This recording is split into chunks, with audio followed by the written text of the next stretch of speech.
Hi, I'm Sarah from The Upcoming. A pleasure to speak to you today. How are you? I'm great. Nice to meet you, Sarah. Nice to meet you. Maybe you could begin with a brief introduction to this amazing new film, Trolls Band Together. What can people expect from the new film? Oh, there's so much. This movie is jam-packed, full of joy and playfulness and music and laughter. But at the core of it, we learn that Branch, the Justin Timberlake troll, he has four brothers we didn't know about. And when he was a baby 20 years ago, they all used to be in a band together named Brozone. So what happens 20 years later, Branch finds out that one of the brothers has been kidnapped by these nefarious pop divas named Velvet and Veneer. And so Branch and Poppy have to get the band back together and save the brother. And of course, you've been involved with the films right from back in 2016, but kind of taking on the lead directing duties for the previous one and for this one. When you first sort of like heard about making films about the trolls, what was your first thought? What is it about these characters that are just so brilliant up on the big screen? Well, that's a good question. And I was excited to be able to work on it for a number of reasons. Number one, I grew up in the 70s and I had troll dolls and I played with them. That hair is so iconic and they were so quirky. And that's my sensibility is kind of the quirkiness of these troll dolls. And then when it came time that it was at the studio, this idea of making a Trolls movie, it was so exciting because there weren't any characters. There weren't any worlds or characters defined previously. It's rare, I think, for the crew to get such a blank slate. I mean, it was a great inspiration, and but to be able to create characters and create worlds that we haven't seen before was an absolute pleasure. And in terms of the storyline for this one, I mean, when did you first sort of think about doing a third? And I guess there's always that question, where do we take it next? And seeing, coming into this one with Poppy and Branch and then finding out about this boy band seems absolutely genius. But, where did that idea first begin? And how did you know what you wanted to do with this third one?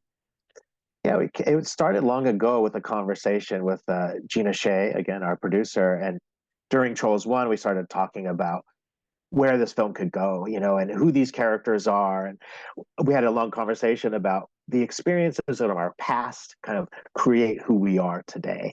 And so we wanted to delve into that. When it came time to make a third one, we said, this is a perfect opportunity. Gina had talked about going into Branch's family tree and what that meant.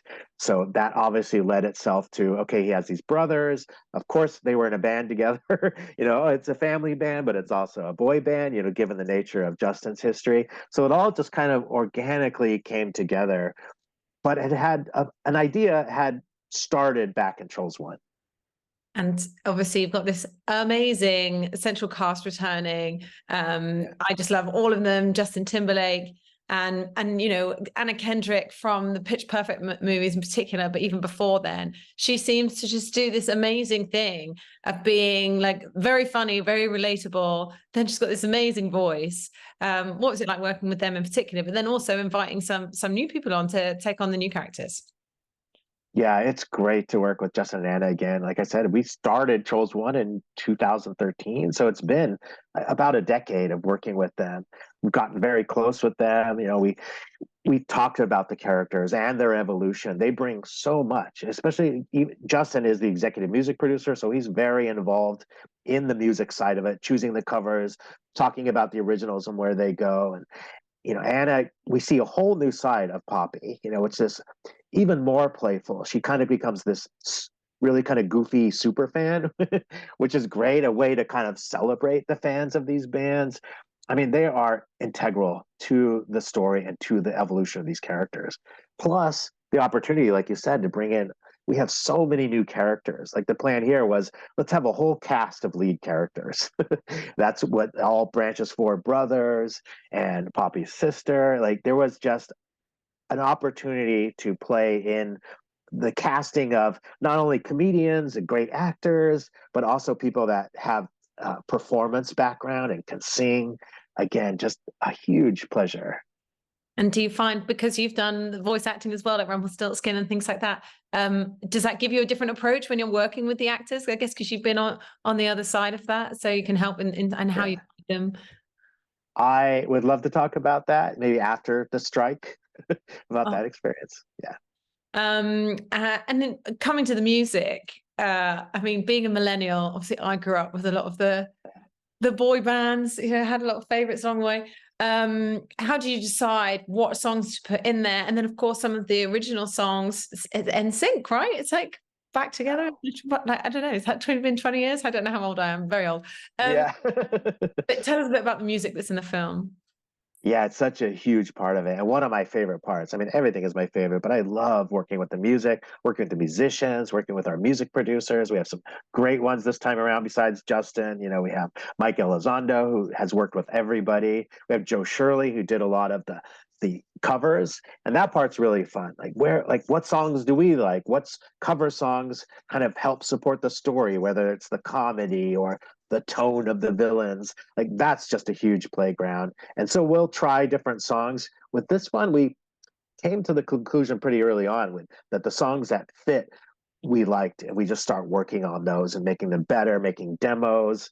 And then the process of the originals, you know, which really we begin talking with Justin, like where do they go and how do they help tell our story and what tone are they? And that's when we started playing with the boy band history. You know, we really wanted to celebrate that 90s pop sound. I think it felt like something we've toyed with, but we haven't really delved into. And that became this organic process where Justin goes, what if we bring the guys back together? And we said, absolutely no. We all were so excited. It felt very organic and a great opportunity. So thanks to Justin, we got the guys back, and it's just awesome.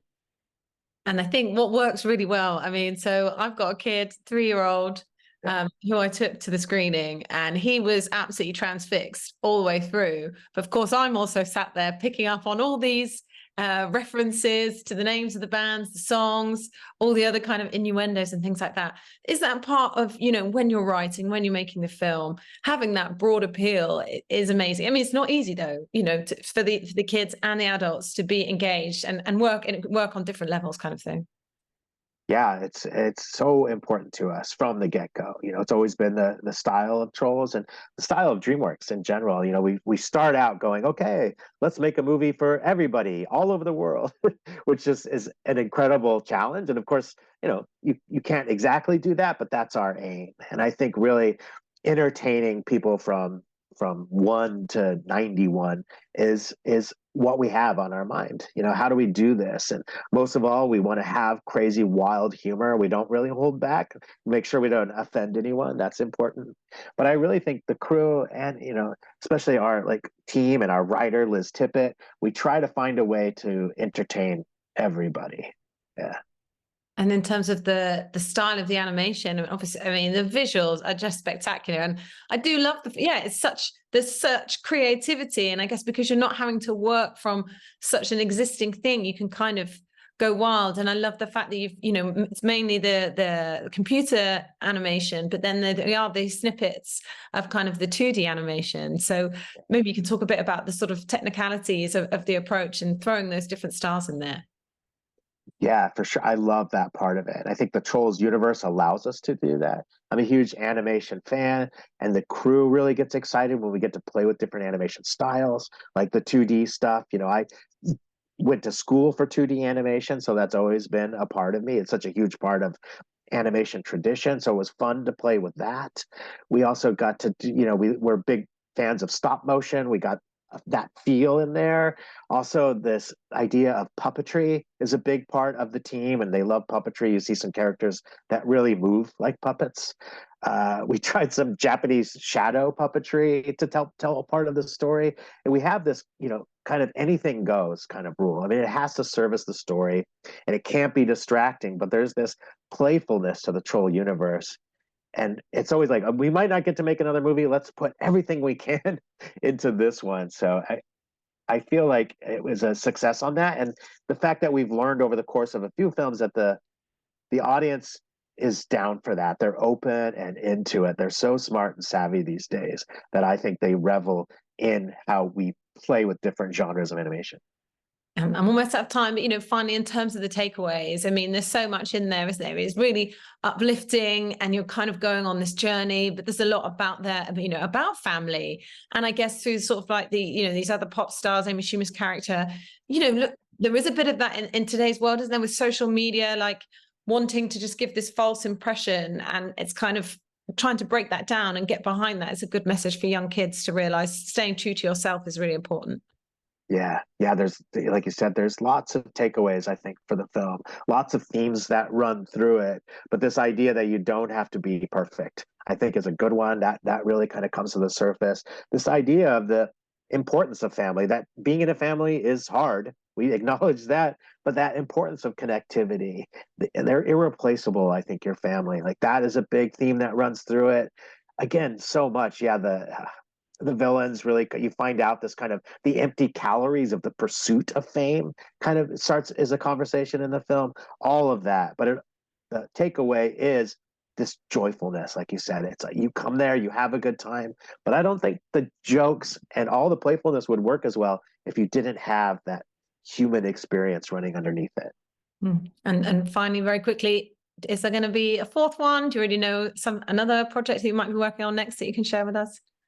Yeah, we're always playing around with different ideas. I'd love to make more films. I would feel extremely grateful. I love making movies, and we'll just see what the world wants, and we'll go from there. Amazing. Thank you so much for sharing all with me, and I can't wait for everyone else to see Trolls Band Together. Thanks a lot. Thank you, Sarah. Nice to meet you. Nice to meet you.